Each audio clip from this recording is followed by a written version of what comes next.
اخواتي جميعا، في فتنة عم تنعمل على هيدي البرامج الوسخة. في اشخاص مأجورين مدسوسين حقهم ربع فرنك مصدق، عم بياخدوا اموال ليطلعوا يكبوا فتن بين الشعب السوري والشعب اللبناني.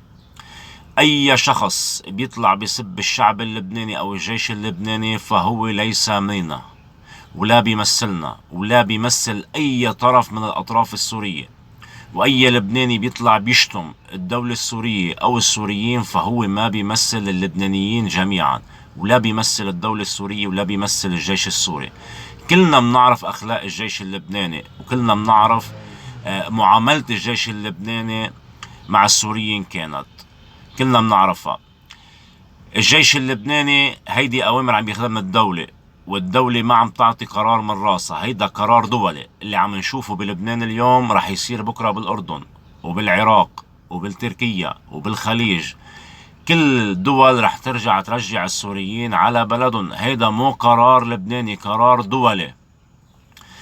ب 2006 اللي عم يطلع بيقول ب 2006 صار في حرب بلبنان، فعلا اجوا اللبنانيين لعنا على سوريا، استقبلناهم 30 يوم 40 يوم شهرين، ووقت خلصت الحرب بلبنان رجعوا اللبنانيين على بلدهم، بيوتهم مدمرة، مدارسهم مدمرة، كهرباء ما عندهم، ولكن رجعوا بنوا هالبلد وعمروها وقووا اقتصادها وكملوا فيها. كذلك الامر نحن كان في عنا حرب ولجأنا للبنان او للاردن او للعراق او لاي دولة تانية.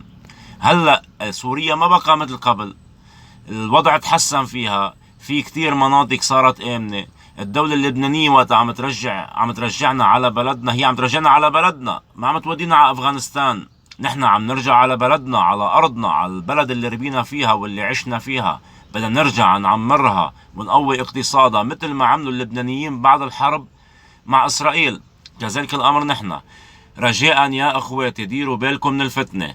تحياتنا للشعب اللبناني جميعا، تحياتنا للجيش اللبناني، تحياتنا للقوى الأمنية بلبنان، تحياتنا للدولة اللبنانية.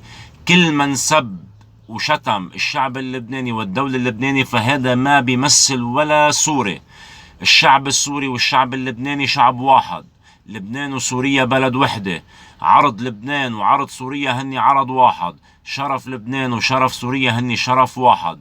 تحياتنا، ورح نضل كل العمر أهل وإخوة وأحباب. نحن ماخدين من بعض ومتجوزين من بعض ونحن أهل.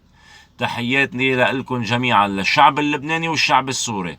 وإخواتي اللبنانيين والسوريين ديروا بالكم من الفتنة.